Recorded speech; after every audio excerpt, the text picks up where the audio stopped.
വെറും 3 ഇൻഗ്രീഡിയൻ്റ് കൊണ്ട് ഒരു ഐസ്ക്രീം ഉണ്ടാക്കിയെടുത്താലോ? അതിനായി 3 ടേബിൾ സ്പൂൺ അരിപ്പൊടി എടുക്കുക, ഒരു ചെറിയ ബൗള്, അര ബൗള് പഞ്ചസാര എടുക്കുക, ഒരു പാക്കറ്റ് പാൽ എടുക്കുക. 3 ടേബിൾ സ്പൂൺ അരിപ്പൊടിയിലേക്ക് കുറച്ച് പാൽ ഒഴിച്ചിട്ട് ആദ്യം മിക്സ് ചെയ്ത് മാറ്റി വെക്കണം. ബാക്കിയുള്ള പാല് അടുപ്പത്ത് വെച്ചിട്ട് തിളപ്പിക്കാൻ വെക്കുക കേട്ടോ. അങ്ങനെ തിളച്ച് വരുന്ന പാലിലേക്ക് നമ്മൾ എടുത്തിട്ടുള്ള പഞ്ചസാര ഉണ്ടല്ലോ, അതിട്ട് കൊടുക്കുക.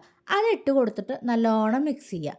മിക്സ് ചെയ്ത് അതൊന്ന് റെഡിയായി വന്നാൽ തീ നല്ലോണം കുറച്ച് വെക്കണം. നല്ലോണം ലോ ഫ്ലെയിം ഇട്ടിട്ട് നമ്മൾ ആ അരിപ്പൊടി മിക്സ് ഉണ്ടല്ലോ അത് ഇതിലേക്ക് ഒഴിക്കുക.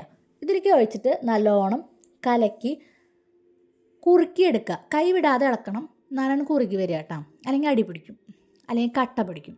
അപ്പോൾ അതിനൊന്നും നിൽക്കണ്ട. അപ്പോൾ നന്നായിട്ട് ഇങ്ങനെ കുറുക്കിയെടുക്കുക. ചൂടാറിയതിന് ശേഷം ഒരു ബൗളിലേക്ക് മാറ്റുക. ബൗളിലേക്ക് മാറ്റിയിട്ട് അത് മൂടി വെച്ചിട്ട്, അതായത് ചൂടാറിയിട്ട് അതിങ്ങനെ മൂടിയിട്ട് ഒരു 2 മണിക്കൂർ ഫ്രിഡ്ജിൽ വെച്ച് തണുപ്പിക്കാൻ വയ്ക്കുക. ഒരു ജാർ എടുക്കുക. ജാറിലേക്ക് നമ്മളിപ്പോൾ ഈ തണുപ്പിച്ച മിക്സ് ഉണ്ടല്ലോ അതിട്ടിട്ട് കുറച്ച് വാനില എസൻസ് ഒഴിക്കുക. ആർട്ടിഫിഷ്യൽ കളർ ചേർക്കണമെങ്കിൽ ചേർക്കാം, വേണ്ടെങ്കിൽ വേണ്ട. പല ഫ്ലേവേഴ്സും കിട്ടും, അത് ചേർക്കണമെങ്കിൽ ചേർക്കാം. എങ്ങനെയാ വെച്ചാൽ അത് നിങ്ങളുടെ ഇഷ്ടം പോലെ. അത് ചേർത്തിട്ട് നന്നായിട്ട് മിക്സ് ചെയ്തിട്ട് ഇങ്ങനെ അടിച്ചെടുക്കുക. അടിച്ചെടുത്തിട്ട് അത് വീണ്ടും ബൗളിലേക്ക് ഒഴിക്കുക. ബൗളിലേക്ക് ഒഴിച്ചിട്ട് അതൊരു 8 മണിക്കൂർ ഫ്രിഡ്ജിൽ ഫ്രീസ് ചെയ്യാൻ വയ്ക്കുക.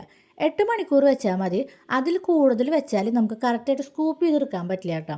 നമ്മുടെ കയ്യിൽ സ്കൂപ്പർ ഇല്ലാത്ത കാരണം കയ്യിലോണ്ട് എടുത്തു. ഞങ്ങൾ 8 മണിക്കൂർ പോയിട്ട് ഒരു 10-12 മണിക്കൂർ ഞങ്ങളുടെ ആ ഫ്രിഡ്ജിലിരുന്നു, എടുക്കാൻ മറന്നുപോയി. അപ്പോൾ കണ്ടില്ലേ, ഞങ്ങൾക്കത് എടുക്കാൻ പറ്റാത്തൊരു രീതിയിൽ വന്നു. അപ്പോൾ കറക്റ്റ് 8 മണിക്കൂർ വെക്കുകയാണെന്നുണ്ടെങ്കിൽ കറക്റ്റായിട്ട് ഐസ്ക്രീം കിട്ടും കേട്ടോ. അപ്പോൾ ഇത് നല്ലൊരു ഹെൽത്തി ആയിട്ടുള്ള ഐസ്ക്രീമാണ്, ട്രൈ ചെയ്ത് നോക്കുക.